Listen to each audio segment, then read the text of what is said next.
The reception hall glowed with candlelight and laughter, exactly as I had imagined. My wedding day was finally here, and everything felt perfect until I saw her.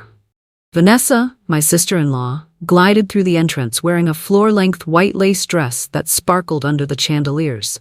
For a moment, I thought my eyes were deceiving me. The dress wasn't just white, it was bridal white, with intricate beading and a train that swept behind her as she walked. Gasps rippled through the crowd.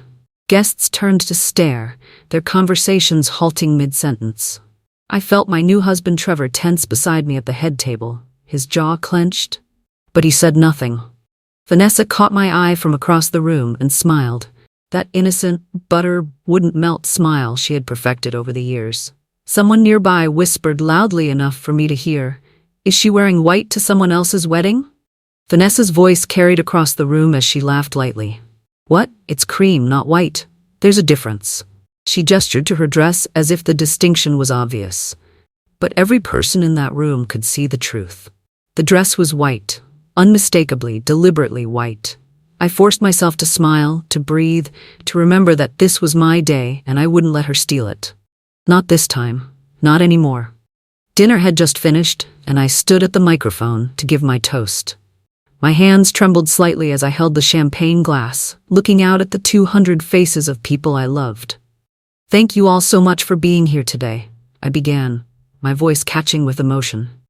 "Trevor and I are so grateful to have you celebrate with us. This day means everything to—" Wait, everyone, please." Vanessa's voice cut through mine like a blade. She stood abruptly from her table, her white dress catching the light, drawing every eye in the room to her. "Before we continue, I have an announcement." My mouth went dry. The microphone hung limp in my hand. Trevor half rose from his seat, confusion crossing his face. Vanessa placed a hand dramatically on her stomach and beamed. "Trevor, you're going to be an uncle. I'm pregnant." The room exploded. People jumped up, champagne glasses raised in confused congratulations. Trevor's mother Diane burst into tears of joy, rushing toward Vanessa with her arms outstretched. My toast, my carefully prepared words thanking everyone for their love and support, evaporated into nothing. I stood frozen at the microphone, watching my moment dissolve as everyone swarmed around Vanessa. She caught my eye over the crowd and smiled. That smile wasn't innocent. It was triumphant. Years of social conditioning took over. I set down the microphone and walked across the reception hall toward Vanessa, my smile plastered firmly in place. Cameras flashed around us. Trevor's family was already clustering around her, voices overlapping with questions and excitement. "Congratulations," I said loudly enough for everyone to hear, pulling Vanessa into what must have looked like a warm embrace. But as I hugged her, I leaned close to her ear and whispered, "Interesting timing." Her arms tightened around me, and she whispered back, "Some of us don't need to steal the spotlight. We just naturally shine brighter." The words were poison wrapped in sugar. I pulled away, maintaining my smile for the cameras, for the guests, for my new in-laws who were watching with tears of joy.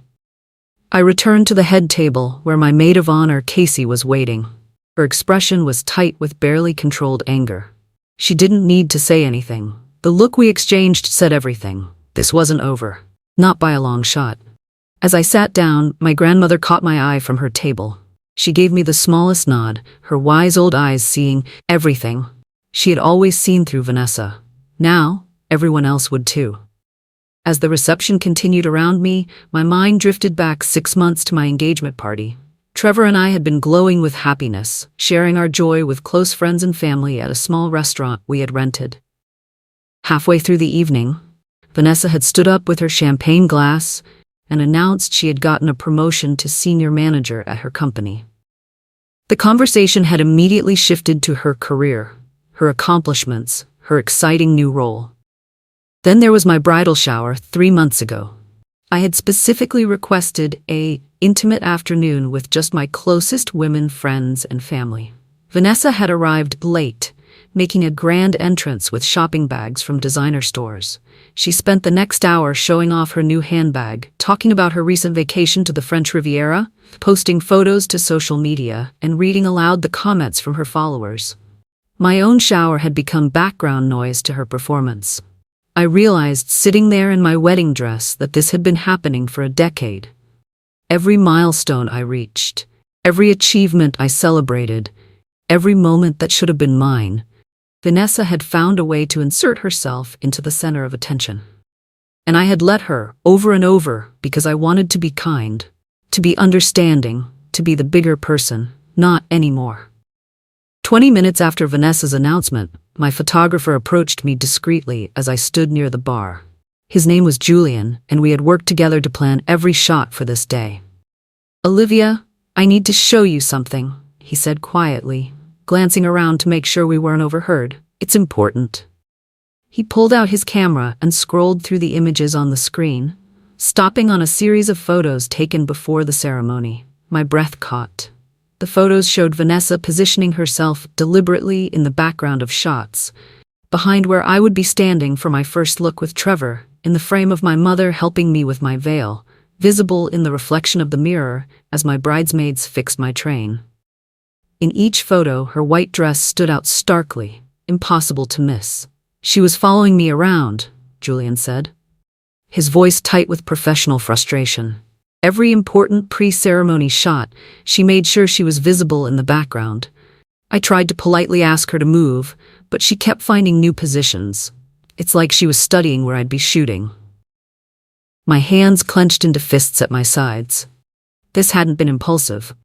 This had been calculated, deliberate sabotage. Vanessa had planned this, down to positioning herself in my wedding photos, so that even years from now, she would be visible in my memories of this day. I moved through the reception trying to appear normal, smiling and chatting with guests, while inside my mind raced with anger. That's when I overheard Diane, my mother-in-law, talking to a cluster of relatives near the dessert table. "Vanessa looks absolutely stunning today, doesn't she?" Diane was saying, her voice warm with pride. "That dress is so elegant on her. The lace is just beautiful." One of Trevor's aunts, a woman I barely knew, spoke up hesitantly. "Diane, isn't it considered inappropriate to wear white to someone else's wedding?" Diane waved a dismissive hand, laughing lightly. "Oh, Olivia won't mind. She's always been so understanding about these things. She's not the type to make a fuss over something silly like dress colors." She lowered her voice, but not enough. "Besides, what matters is family. And now we have wonderful news, a baby coming. That's what's truly important today." I felt like I had been slapped. My own mother-in-law was not only excusing Vanessa's behavior, but actively defending it. She was telling our family that Vanessa's announcement was more important than my wedding, that my feelings didn't matter, that I should just accept being overshadowed on my own wedding day. I walked away before they could see me, before the tears of frustration could fall. But the anger wasn't just burning anymore. It was crystallizing into something else. Something sharp and focused. I found a quiet corner near the terrace and tried to collect myself. That's when my mind, sharp from years of working as an analyst, started picking apart Vanessa's announcement. Something didn't add up. Vanessa and her husband Chad had been trying to conceive for 3 years. I knew this because Vanessa had made it everyone's business, discussing her fertility struggles at every family gathering. They had seen specialists. They had tried multiple treatments. Just 2 months ago at Sunday dinner, Vanessa had been crying about another failed cycle. And now, suddenly, conveniently, right before my wedding, she was pregnant? The timing was suspicious. More than suspicious, it was impossible. I thought about the timeline. Vanessa would have had to conceive roughly 2 weeks ago to even know she was pregnant now. But I remembered Chad mentioning just last week that they were taking a break from trying due to stress. He had said it to Trevor during a game night at our apartment. My analytical mind couldn't ignore the inconsistencies. Either Vanessa had just found out in the past few days and decided my wedding was the perfect moment to announce it, or she was lying. Both options made my blood boil, but one was unforgivable. If she had fabricated a pregnancy just to steal attention at my wedding, just to hurt me, that was a level of cruelty I could barely comprehend. Casey found me on the terrace, her heels clicking against the stone. She grabbed my arm and pulled me further away from the French doors where guests might overhear. "I need to tell you something," she said, her voice urgent and low. I was in the bathroom about 20 minutes ago, and Vanessa was in one of the stalls, on the phone. I don't think she knew anyone else was there. My heart started pounding. What did she say? She said, and I quote, "It worked perfectly. Everyone's talking about me now." You should have seen Olivia's face. Casey's expression was furious. She was laughing, Olivia. Laughing about sabotaging your wedding. I felt dizzy with anger. There's more, Casey continued. After she came out and realized I was there, she went right back into social mode. A couple of guests congratulated her and asked how far along she is. She was super vague, said she just found out that it's very early, that she hasn't even been to a doctor yet. Casey leaned closer. Olivia, I don't think she's pregnant at all. I think she made it up. The timing, the vagueness, the phone call, it's all wrong. She's lying to steal your spotlight, and she's getting away with it. The pieces were falling into place, and the picture they formed was uglier than I had imagined. Before I could process what Casey had told me, Simone, my wedding coordinator, approached with a troubled expression. She'd been managing the logistics of this day for months, and I had never seen her look uncertain. Olivia, I'm sorry to bother you, but I feel like I need to tell you something, Simone said, glancing around nervously. It's about Vanessa. What about her? I asked, though I wasn't sure I wanted to hear more. Simone took a breath. Yesterday, during the final setup, Vanessa cornered me near the reception entrance.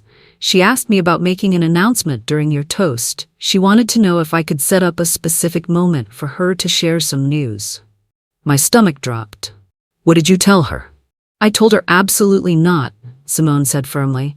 I explained that your wedding day was about you and Trevor, that any announcements would be inappropriate, and that if she had important news, she should share it privately after the event. I thought I had been clear. Simone looked genuinely distressed. She smiled and thanked me and said she understood. I thought that was the end of it. But then tonight...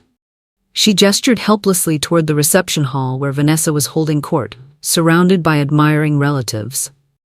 She went ahead and did it anyway. She deliberately ignored what I said and hijacked your toast. I'm so sorry, Olivia. I should have warned you she might try something. The premeditation of Vanessa's sabotage was now undeniable. I stood on the terrace, my mind spinning with everything I had just learned, when a memory surfaced with perfect clarity. For the past 6 weeks, I had been working on a video montage for the reception. Friends and family who couldn't attend had sent video messages, congratulations, well wishes, funny stories. I had compiled them into a sweet 15-minute video that was supposed to play during dessert service. The AV equipment was already set up. The tech guy was supposed to be managing the music and slideshow. I had full access to everything because I had helped design the presentation myself. I looked at Casey, and I could see the exact moment the same idea occurred to her. Her eyes widened slightly, and she grabbed my arm. Are you thinking what I'm thinking? She asked. We have the AV equipment, I said slowly. We have video evidence of what Vanessa did. If we add something to that reception video, everyone would see it. Not just see it, they'd understand, Casey said, her voice gaining excitement. They'd see the truth, the planning, the deliberate sabotage, everything. It felt dangerous and justified at the same time. Exposing Vanessa publicly would humiliate her in front of everyone, but she had just done the exact same thing to me. The difference was, my exposure would be backed by evidence, by truth. We'd need to move fast, I said, already calculating timing, and we'd need proof that's undeniable. Casey, Julian the photographer, and I slipped into a small conference room, the venue used for storage. Dinner service was in full swing, which gave us maybe 30 minutes before anyone noticed we were missing. Julian pulled out his laptop and started downloading video files from his cameras. I have more than just the photos, he said, his fingers flying across the keyboard. I set up a stationary camera in the bridal suite to capture getting ready footage. It's been recording all day. He pulled up a video file and pressed play. My breath caught. There on the screen was Vanessa in the bridal suite, standing in front of the full-length mirror. But she wasn't wearing her white dress. She was wearing a normal navy blue dress. The timestamp showed 2:47 p.m. Julian fast-forwarded. At 3:31 p.m., right before the ceremony was set to begin, Vanessa appeared again, this time alone in what looked like a changing room. She unzipped a garment bag and pulled out the white lace dress. The footage showed her checking her reflection, adjusting the dress, practicing poses. But the worst part came next. She stood in front of the mirror and spoke to her reflection, clearly rehearsing. "I'm pregnant, Trevor. You're going to be an uncle." She tried different inflections, different hand gestures, perfecting her announcement like an actress rehearsing lines. She had practiced stealing my moment. "This is insane," Casey whispered. Julian nodded grimly. She documented her own sabotage. Everything's time-stamped and recorded. We had the evidence. Now we just needed to decide what to do with it. "Wait," Casey said suddenly, pulling out her phone. "There's more. I've been following Vanessa on Instagram through a fake account for years. She doesn't know it's me." She navigated to her phone's saved screenshots. This morning, before the wedding, she posted stories to her close friends list. I screenshot everything. Casey held up her phone. The first image showed a selfie of Vanessa in curlers and a robe, with text overlay that read, "Getting ready to steal the show at my sister-in-law's wedding." The second screenshot was even more damning. "Let's see if the bride can handle not being the center of attention for once." A third showed Vanessa in her white dress with the caption, "When you look better than the bride." The evidence of premeditation was overwhelming. This wasn't spontaneous. This wasn't a mistake or poor judgment.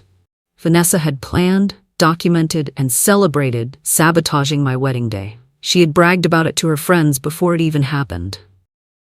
"The stories disappear after 24 hours, Casey said. "But I have proof that they existed. With timestamps, this shows intent, planning, and malice." I looked at the screenshots, at Julian's video footage, at the mountain of evidence we had assembled in less than half an hour. Vanessa had been so confident that she wouldn't face consequences that she had documented everything herself. She had handed us the ammunition to expose her. The question was whether I had the courage to use it. I excused myself from the conference room and stepped outside into the cool evening air, pulling my phone from my clutch. I scrolled through my contacts until I found Melissa, Chad's sister. She and I had become close over the past year, bonding over our shared love of running and mystery novels. More importantly, she had always been honest with me about family dynamics. The phone rang 3 times before she answered. "Olivia, congratulations. I'm so sorry I couldn't be there, but how's the reception?" "It's been eventful," I said carefully. "Melissa, I need to ask you something, and I need you to be completely honest with me." "Of course. What's wrong?" I could hear the concern in her voice. "Vanessa announced tonight that she's pregnant. Did you know about this?" There was a long pause. Too long. "Melissa?" "Olivia," she said slowly. "Chad told me just last week that they were taking a break from fertility treatments. They've been under so much stress, financially and emotionally, and their doctor recommended stepping back for a couple of months to reduce pressure." My heart sank even as my suspicions were confirmed. "So they haven't been trying to conceive recently?" "Not for the past 4 weeks at least. Chad was pretty clear about needing a break." Melissa's voice dropped. "Why? What's going on?" "Vanessa just announced her pregnancy at my wedding reception during my toast in front of 200 guests." Silence on the other end. Then quietly, "Oh, Olivia, I'm so sorry. There's no way she's pregnant. They literally haven't been trying." The final piece of the puzzle clicked into place. I found Trevor in the hallway outside the men's restroom. He looked uncomfortable, tugging at his collar in that way he did when he was stressed. When he saw me approaching, guilt flashed across his face. "Liv, I'm sorry," he said before I could speak. "I should have said something when Vanessa walked in wearing that dress. I should have defended you during your toast. Why didn't you?" I asked, keeping my voice calm despite the hurt underneath. Trevor ran a hand through his hair, messing up the style his groomsmen had spent an hour perfecting. "My mom pulled me aside right before the reception started. She saw Vanessa's dress and told me not to make a scene. She said Vanessa has been struggling so much with fertility issues, and if she needed to feel special today, we should let her have that." "Feel special?" I repeated, disbelief coloring my tone. "At our wedding?" I know it sounds crazy now," Trevor said miserably. But Mom was crying, saying how hard Vanessa's journey has been, how much she's been suffering. She made me promise not to cause conflict, to just let Vanessa have her moment of joy with the pregnancy announcement. He looked at me with genuine regret. I realize now how wrong that was. This is your day, our day. I should have stood up for you immediately. What can I do to fix this? I studied my new husband's face and saw the man I loved, but also saw the little boy who still wanted his mother's approval. Trevor, I need you to trust me. And I need you to stand with me for what comes next. Back in the conference room, Casey, Julian, and I laid out everything we had on the table like pieces of a puzzle. First, Julian's video footage showing Vanessa arriving in a navy dress, then changing into the white gown and rehearsing her pregnancy announcement. Second, Casey's screenshots of Vanessa's Instagram stories showing premeditation and intent to sabotage. Third, the photographer's proof of Vanessa deliberately photobombing important wedding shots. And fourth, my phone call with Melissa confirming that the pregnancy announcement was almost certainly false. Vanessa and Chad hadn't been trying to conceive for weeks. This is enough, I said, looking at the evidence. This shows planning, malice, and deception. But we need one more thing to make it absolutely undeniable. What? Casey asked. Proof that she's lying about being pregnant, I said. The other stuff shows she's manipulative and cruel, but people might excuse it. If we can prove she faked a pregnancy announcement at my wedding, no one can defend that. Julian looked thoughtful. I've been photographing the reception all night. Let me check my recent shots. He scrolled through his camera roll and then stopped. Olivia, look at this. The image showed Vanessa standing near the bar, holding a champagne flute to her lips. The timestamp read 6:47 p.m., less than an hour after she had announced her pregnancy. Could be sparkling cider, Casey said skeptically. Keep looking. Julian found another shot. This one showed Vanessa outside on the terrace, partially hidden by a decorative column, with a cigarette in her hand. The timestamp was 7:23 p.m. No pregnant woman would be drinking alcohol or smoking cigarettes. Vanessa had given us the final piece of evidence we needed, all because she had been so confident no one would dare challenge her. Casey pulled out her phone and opened her video camera. Wait here, she said, heading toward the door. Where are you going? I asked. To get the final nail in the coffin, she replied with a determined smile.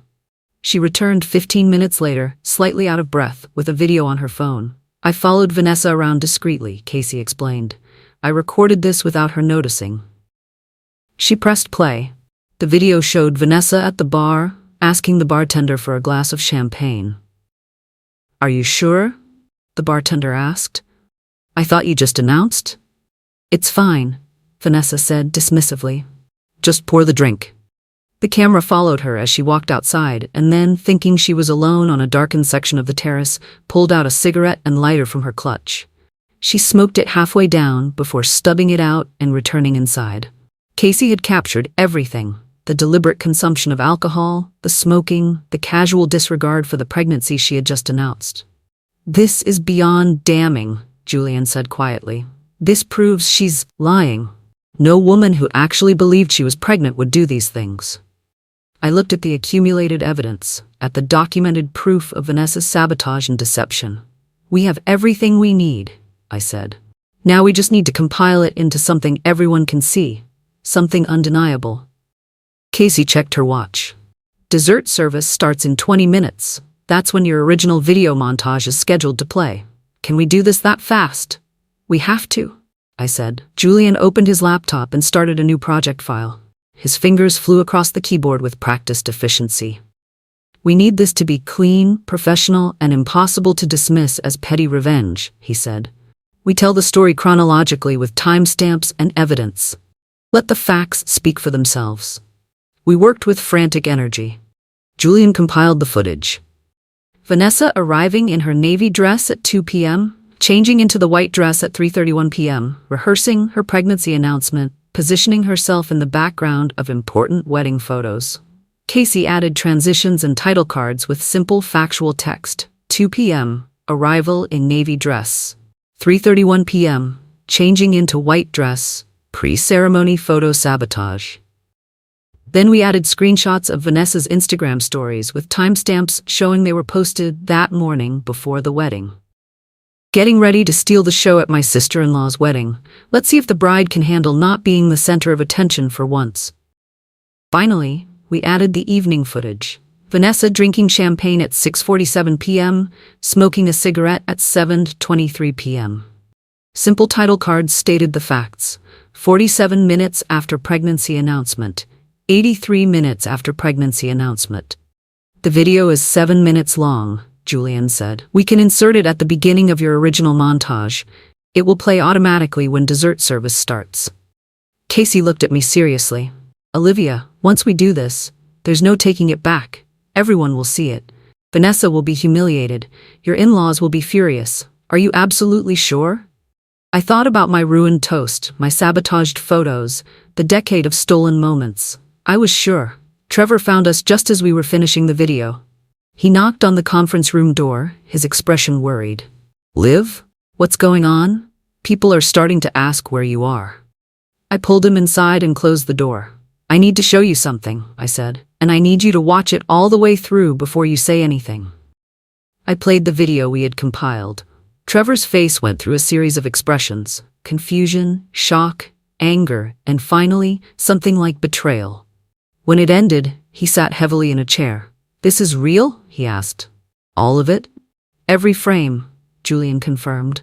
Time-stamped and documented. And you want to show this to everyone, Trevor said slowly. At our wedding reception. She sabotaged our wedding day deliberately and cruelly, I said. She lied about being pregnant to steal attention. She posted about it on social media before it even happened. She documented everything herself because she was so confident no one would stop her. Trevor was quiet for a long moment. Then he asked, will this humiliate her in front of our entire family? Yes, I answered honestly. It will. Good, he said, surprising me. My mother told me to let Vanessa have her moment.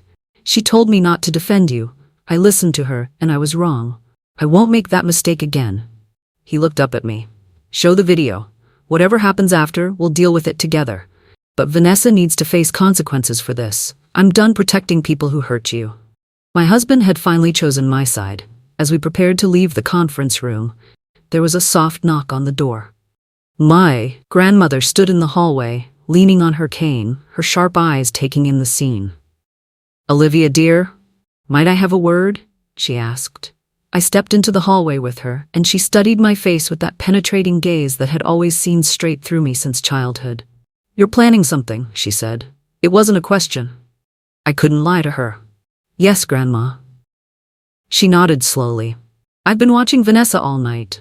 That girl isn't pregnant, and even if she were, what she did today was cruel and calculated.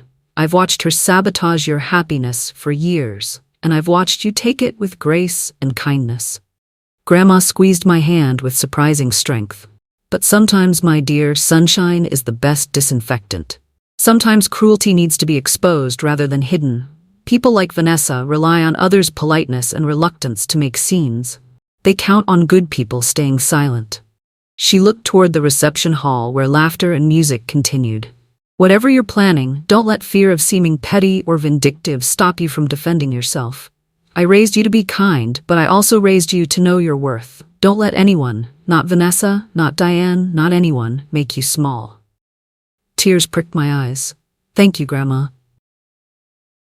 Stand tall, dear, she said. And don't let cruelty hide in the shadows just because exposing it might be uncomfortable. Now go do what needs to be done. Her blessing gave me the final confidence I needed. I returned to the reception hall with Trevor beside me. Dessert was being served, delicate slices of our 4-tier cake accompanied by champagne. Perfect timing. I approached the stage where the AV tech was managing music from his laptop. Excuse me, I said sweetly. Is everything ready for the video montage? Absolutely, Mrs. Hall, he said with a professional smile. It's queued up and ready to play after dessert service, just like you requested. Actually, I have an updated version, I said, handing him the USB drive Julian had prepared. This has some additional footage that came together today. Can you swap it out? Of course, he said, replacing the drive. I'll start it playing in about 5 minutes. I returned to the head table and picked up the microphone. The room gradually quieted as guests turned their attention to me. "Everyone, I hope you're enjoying dessert," I said, my voice steady. "Thank you all so much for being here to celebrate with Trevor and me today, despite some unexpected announcements." I smiled warmly at Vanessa, who beamed back, completely oblivious. "We're grateful to share this day with you. Now I have a special video to share. We asked friends and family who couldn't be here today to send messages, and we compiled them into something I think you'll all find very enlightening." I nodded to the AV tech. The lights dimmed. The large screen behind the head table illuminated. Soft music played as the video began with a title card, "Messages for Olivia and Trevor." The first few messages were genuine, friends sending congratulations, relatives sharing funny stories. Then the music shifted, becoming more dramatic, and a new title card appeared, "The Real Story of Today." The screen showed timestamp dated footage of the venue entrance at 2 p.m. Vanessa appeared on screen in a navy blue cocktail dress, greeting guests as she arrived. The room fell silent, confusion rippling through the crowd. The video continued. 3:31 p.m. Vanessa alone in a dressing room, unzipping a garment bag and pulling out the white lace dress. The gasps started then, quiet at first, then growing louder as guests realized what they were watching. The footage showed Vanessa trying on the white dress, checking her reflection from every angle, a satisfied smile on her face. But the worst part was coming. 3:42 p.m. The audio kicked in as Vanessa stood in front of the mirror practicing. "I'm pregnant. Trevor, you're going to be an uncle." She tried it with different tones, different hand gestures, perfecting her delivery like an actress rehearsing lines. "No," I heard someone whisper. "She planned this?" Throughout the reception hall, phones came out as people realized what they were witnessing. Diane's face had gone completely pale, her champagne glass frozen halfway to her lips. Chad was staring at the screen with dawning horror and betrayal.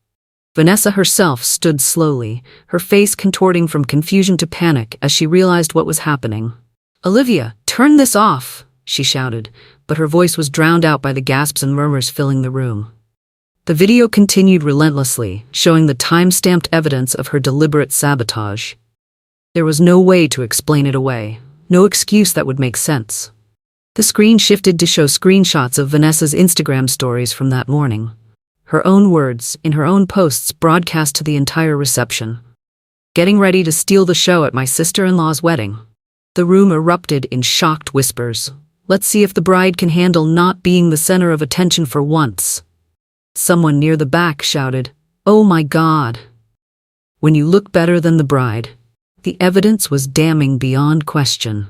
Vanessa's own social media posts proved she had planned the sabotage, had intended to hurt me, had celebrated it before it even happened. She had documented her own cruelty. Diane stood up, her face ashen. "This must be fake. Someone edited those." "Mom, I can pull up the cached versions right now," said Trevor's younger brother, holding up his phone. "Instagram stories have metadata. These are real." The video played on.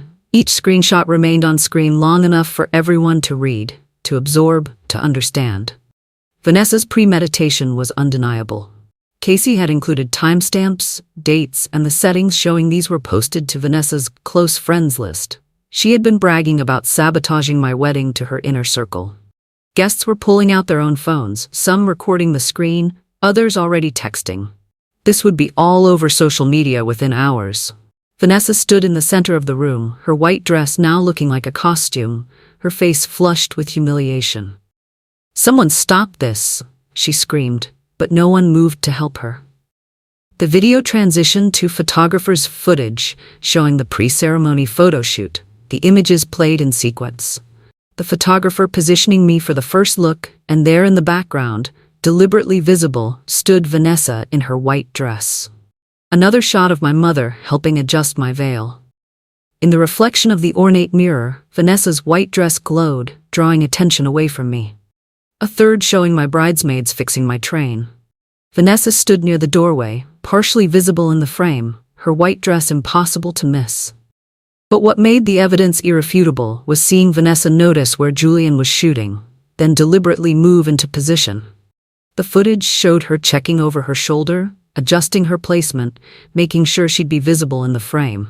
She would glance at the photographer, see where he was aiming, then shift positions. It was calculated, methodical, intentional. She ruined all the getting ready photos, someone breathed. The guests who had been professional photographers or worked in media were the first to understand the full scope. Those photos would have been cherished memories, and Vanessa had contaminated them all with her presence, ensuring that every time I looked back at my wedding day, I would see her. The anger in the room was palpable now. People weren't just shocked anymore, they were furious. Several of Trevor's aunts were crying, not with joy, but with anger and disappointment. Chad had his head in his hands. Vanessa was backing toward the exit, but people blocked her path, wanting to see the rest, wanting to understand the full extent of what she had done. The video's final segment began, and I knew this would be the part that destroyed any remaining sympathy for Vanessa. The title card was simple and factual: 47 minutes after pregnancy announcement.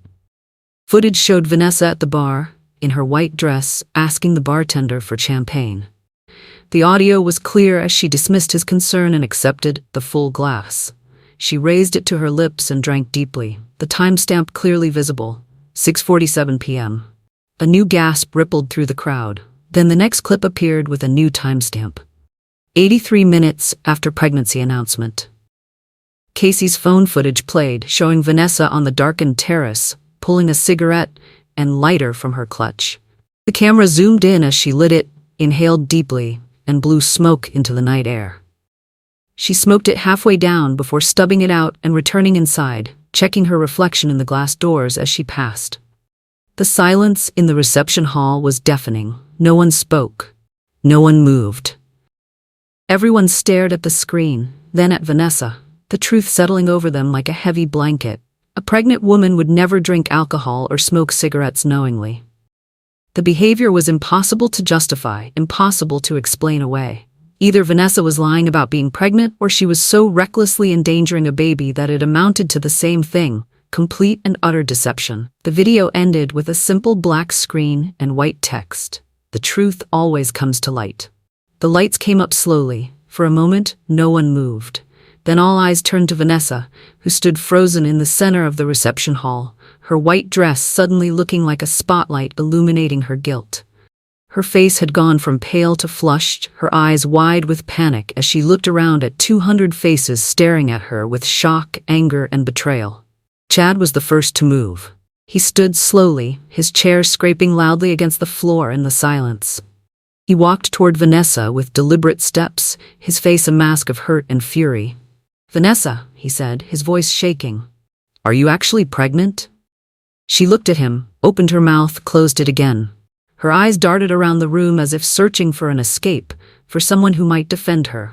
But everyone just stared, waiting for her answer. "It's not. This is taken out of context," Vanessa stammered. "Those drinks weren't alcoholic. I wasn't really smoking. They edited. The footage has timestamps," Julian called out from where he stood near the AV equipment. "Everything is documented in real time. There's no editing trick here." "Vanessa," Chad repeated, his voice breaking.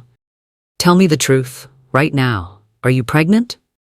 The silence stretched. Vanessa's face crumpled, tears starting to stream down her cheeks. When she finally spoke, her voice was small and desperate. "No," she whispered. "I'm not pregnant." The admission sent another wave of shock through the room, even though everyone had already known. Hearing her confess it out loud made it real, undeniable. "Why?" Chad asked, his voice thick with tears. "Why would you lie about something like that? Why would you do this?" Vanessa's composure shattered completely. "Because Olivia always gets everything," she shouted, gesturing wildly toward me. "Perfect job, perfect house, perfect wedding, perfect life. I'm tired of watching her have everything while I struggle. I just wanted one day where people paid attention to me instead of her." The selfish cruelty of her words hung in the air. She had just admitted that she had deliberately sabotaged my wedding, lied about a pregnancy, and hurt everyone who loved her. All because she was jealous. "So you made up a pregnancy," Chad said slowly. "Announced it at your brother's wedding and lied to my entire family. You lied to me." Vanessa reached for him, but he stepped back. "Chad, please. Get away from me," he said quietly. "Just stay away from me." Diane stood up, her face flushed with a mixture of embarrassment and desperate maternal protectiveness. Everyone, please, this has gotten out of hand. Vanessa has been under enormous pressure with the fertility treatments. We should be understanding, not understanding? My grandmother's voice cut through Diane's words like steel. She stood with the help of her cane, and despite her age, her presence commanded immediate attention. Your daughter deliberately sabotaged your son's wedding and lied to your entire family about being pregnant. And you want us to be understanding? She's been suffering. Diane started. We've all suffered, Grandma interrupted. But suffering doesn't give you permission to be cruel. It doesn't excuse planning to hurt someone, documenting it on social media, and then playing the victim when you're caught. She turned to address the room, her voice strong. I've watched Vanessa manipulate and overshadow Olivia for 10 years. I've watched this family enable it because they didn't want to cause conflict. But when you protect cruelty, when you excuse manipulation, when you choose comfort over truth, you become part of the problem. Grandma looked directly at Diane. Your daughter deliberately wore white to someone else's wedding. She announced a fake pregnancy during the bride's toast. She sabotaged wedding photos, and according to that video, she planned all of it and bragged about it to her friends. If you defend that behavior, Diane, you're telling everyone here that Vanessa's feelings matter more than basic human decency. Other family members began nodding. Trevor's aunts and uncles, who had been silent until now, started murmuring agreement. The tide had turned completely. No one was defending Vanessa anymore. Diane's face crumpled as she realized she stood alone. Even her own siblings were looking at her with disappointment. Chad turned to Vanessa one more time. You need to apologize. To Olivia, to Trevor, to everyone here. Vanessa looked around wildly, mascara streaking down her face. She seemed to be calculating whether she could salvage this, whether the right words might somehow undo the damage. I'm sorry, she said, but her voice was flat, rehearsed. I'm sorry if anyone was offended by. No, I said, standing up from the head table. My voice was calm but firm. That's not an apology, that's you trying to minimize what you did. I walked toward her, and she actually stepped back, as if afraid I might hit her, but I had no intention of touching her. I just wanted to look her in the eye when I said what needed to be said. I don't need your apology, Vanessa, I said clearly, making sure everyone could hear. An apology would mean you feel genuine remorse, and I don't think you do. I think you're sorry you got caught. I think you're sorry that your plan backfired, but I don't think you're actually sorry for trying to hurt me. Vanessa's mouth opened and closed, but no words came out. I needed you to let me have one day, I continued. One day that was about me and Trevor. One day where I could celebrate without you making it about yourself. But you couldn't do that. You never could. I gestured to the screen where the video had played. The difference is, I have proof of what you did. I have your own words, your own photos, your own actions documented. You can't lie your way out of this or play the victim. Everyone here now knows exactly who you are. I turned to address the room. The video just made sure everyone else saw what I've been seeing for years. Sometimes the truth is uncomfortable. Sometimes it's cruel to expose someone's lies. But I'm done being silent. I'm done protecting people who hurt me just to keep the peace. I looked back at Vanessa. You showed everyone exactly who you are today. I just made sure they couldn't ignore it anymore. The reception didn't recover after that. Guests began leaving in small groups, some stopping to hug me and whisper their support, others avoiding eye contact as they hurried out. Vanessa stood in her white dress like a ghost at her own funeral, no one approaching her, no one speaking to her. Chad had already left, according to his brother. He'd gone straight to their house to pack some things and was staying in a hotel. Diane tried one more time to approach me, her face pleading. Olivia, surely we can talk about this privately. There's no need to let this ruin family relationships. We can work through this. Trevor stepped between us before I could respond. Mom, Vanessa ruined family relationships, not Olivia. Olivia just showed everyone the truth. But to humiliate her like that in front of everyone, Diane protested. Vanessa humiliated herself, Trevor said firmly. She humiliated herself when she wore white to our wedding. She humiliated herself when she faked a pregnancy announcement. She humiliated herself when she documented her sabotage on social media. Olivia just showed everyone what Vanessa had already done. He looked at his mother with something like pity. You enabled this for years, Mom. You made excuses for her, told me not to defend my own wife, prioritized Vanessa's feelings over basic decency. I love you, but if you can't see that Vanessa was wrong, completely inexcusably wrong, then we're going to have a very different relationship going forward. Diane's face crumpled, tears streaming down. She's your sister. Family is supposed to forgive. Family is also supposed to celebrate with you, not sabotage you, Trevor interrupted. Family is supposed to tell the truth, not lie about pregnancies. Family is supposed to support you, not deliberately ruin your wedding photos. He took my hand. Olivia is my family now. She's my priority, and I'm done watching people hurt her and expecting her to just take it with a smile. Diane left without another word, and I squeezed Trevor's hand, grateful beyond words that he had finally, truly stood up for me when it mattered most. The next few weeks were tumultuous. Word spread quickly through social media. Several guests had recorded the video on their phones, and by Monday morning it was circulating in family group chats and beyond. My phone blew up with messages.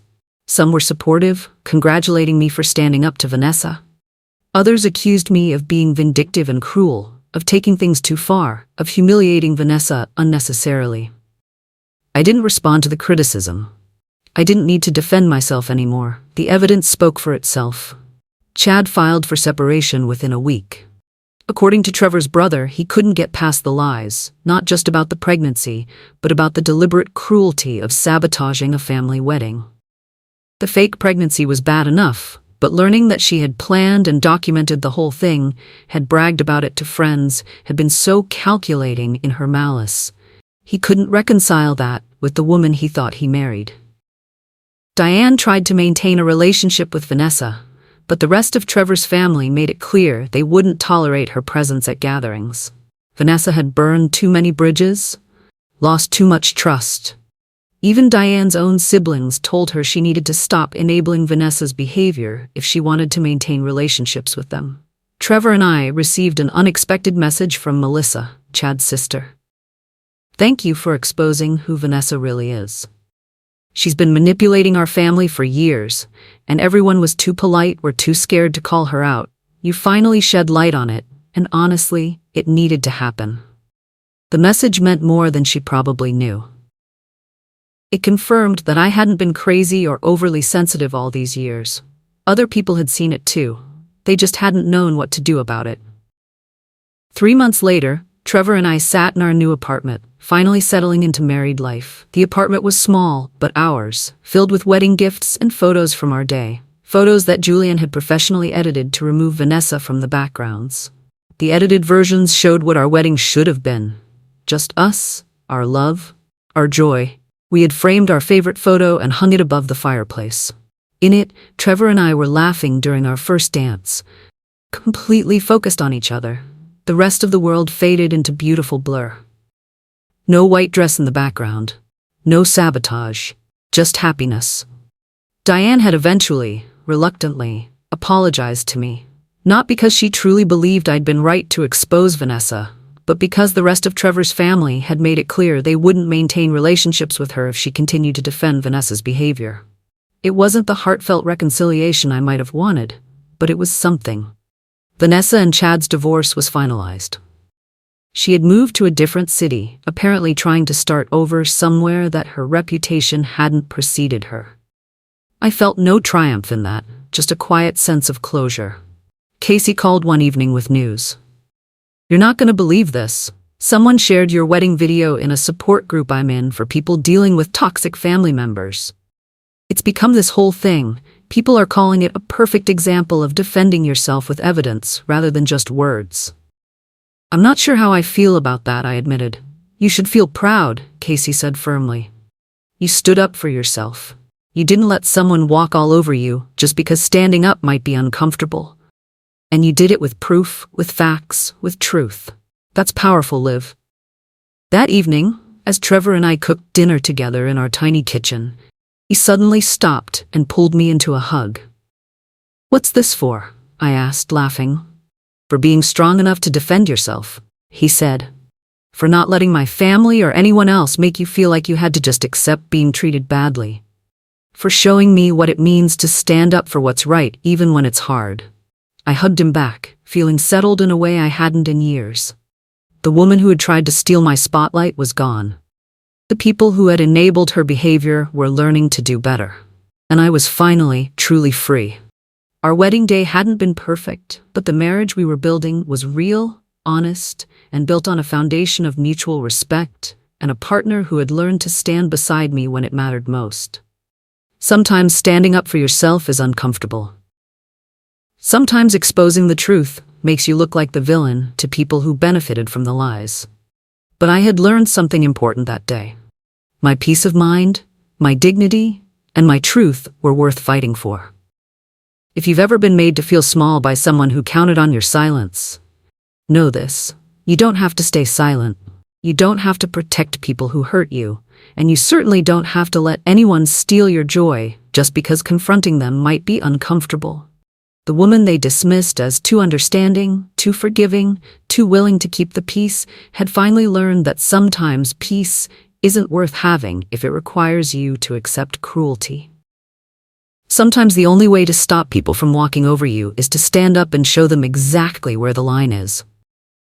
And I had drawn mine in permanent ink, broadcast on a reception screen for 200 witnesses to see.